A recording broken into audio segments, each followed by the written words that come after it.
Hello. Hello. Yay.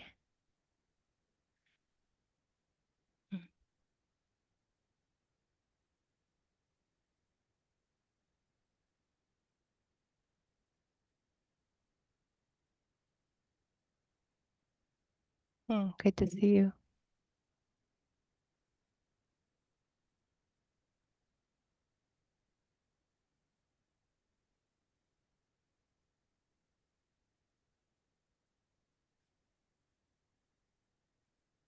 I love getting to see you. Hmm.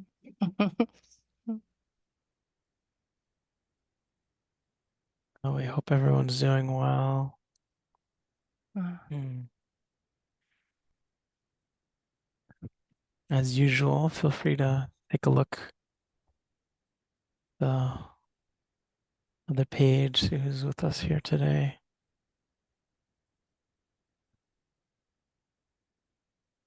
uh.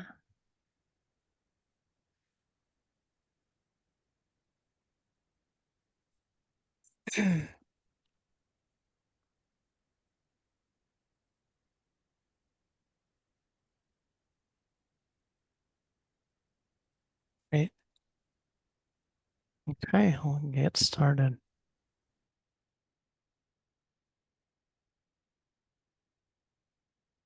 So finding as much as possible, finding a comfortable seated posture that you can settle into for a little while.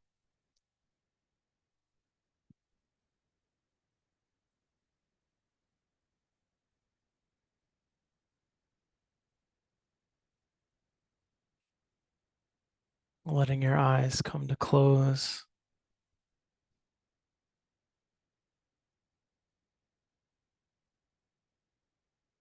Starting to make this transition into the relationship of listening,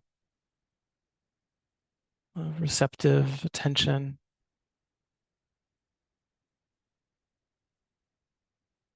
tenderness toward whatever we encounter internally, externally,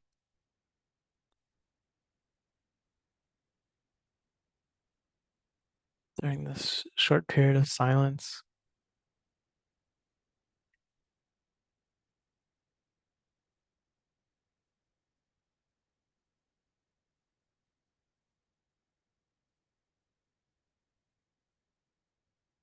Before we begin any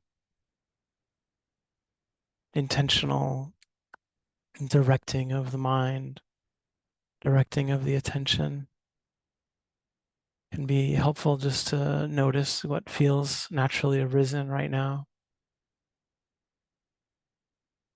in the various realms of our experience.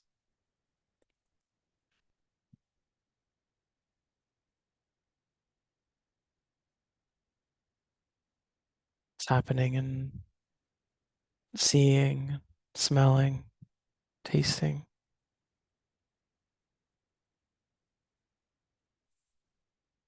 the stream of sound, the many experiences of the body arising and passing moment by moment.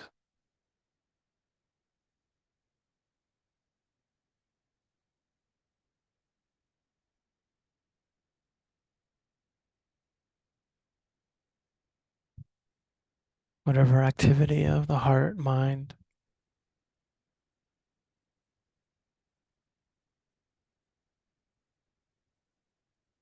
thoughts, images, emotions, knowing,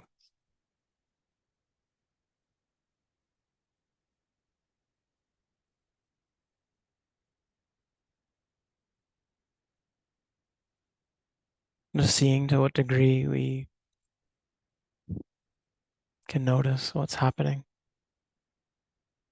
What's the quality of attention that comes to bear on the relationship of a thought that arises,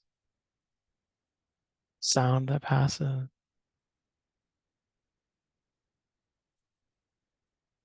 sensation in the body.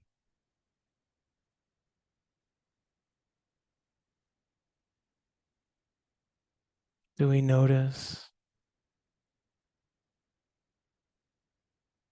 Do we notice about the noticing?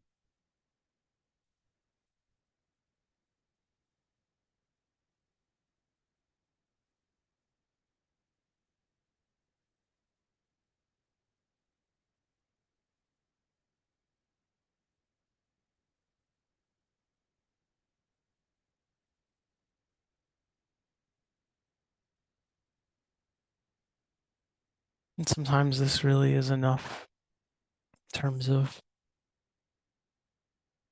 method, just trying to watch,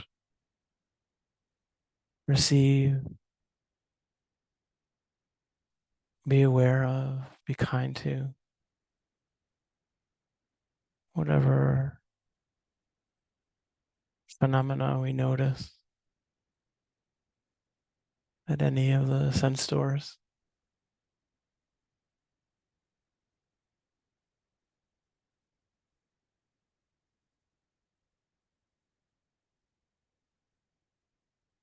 Trusting that there isn't a right experience, a wrong experience, nothing that should be happening or shouldn't.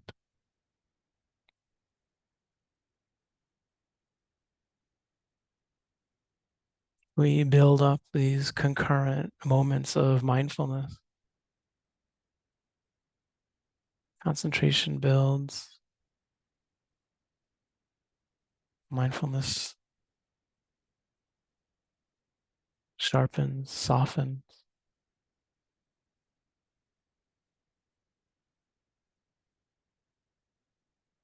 All the beautiful qualities of mind get strengthened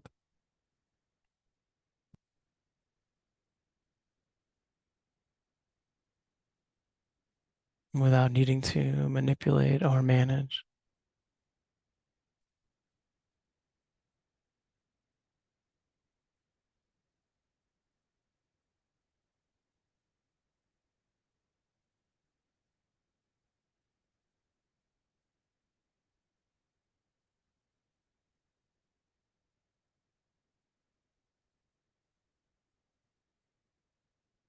Of course, though, sometimes the soupiness of all of this experience coming and going can be confusing.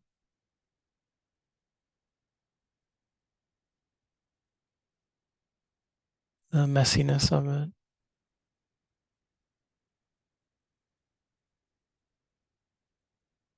the wildness of it.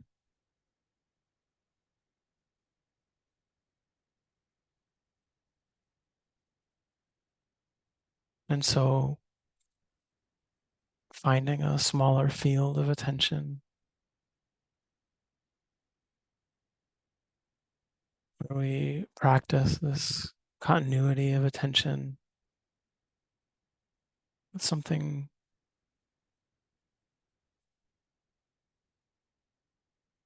less activating or soothing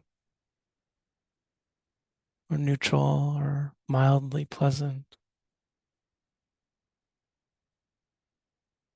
can help us give a sense of safety and containment,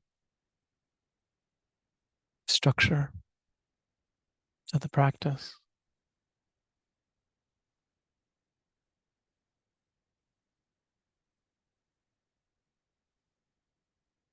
Noticing perhaps the area around the abdomen,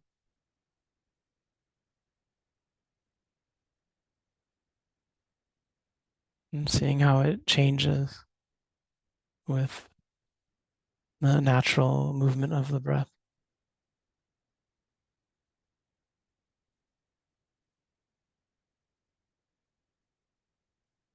Whether it's smooth or tense,